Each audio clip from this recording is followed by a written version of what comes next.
The maritime siege of Iran has entered a terrifying new dimension. As the US naval blockade enters its fourth day with zero breaches reported by the Central Command, Tehran has issued a global ultimatum. The Iranian military warned this morning that if the US continues to choke its ports, they will move to block all commercial traffic through the Red Sea and the Gulf of Oman.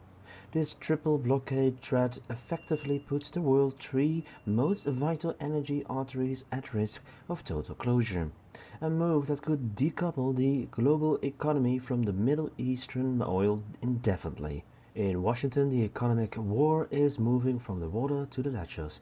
U.S. Treasury Secretary Scott Bessent has officially ruled out any new sanctions waiver for Iranian or Russian oil, confirming that the April 19 deadline will not be extended.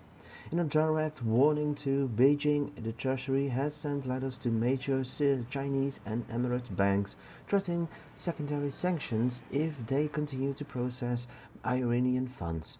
The message is clear. The US is prepared to isolate any financial institute that provides a lifeline to the regime, regardless of the diplomatic cost.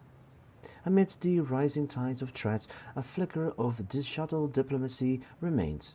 Pakistan's Army Chief Asim Munir arrived in Tehran on Wednesday for an urgent face-to-face talk with the Iranian leadership, tasked with brokering a second round of negotiation in Islamabad.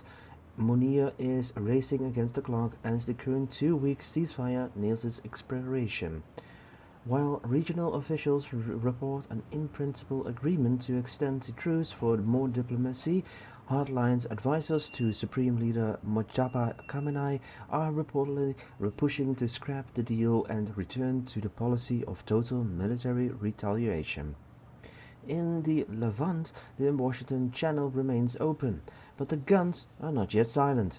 While the Israel and Lebanese ambassadors continue their historic direct talks at the State Department, Prime Minister Netanyahu has clarified that no final decision on the ceasefire in Lebanon has been reached, while Israel has checked itself in Beirut at Washington request ground operations in south of have been intensified.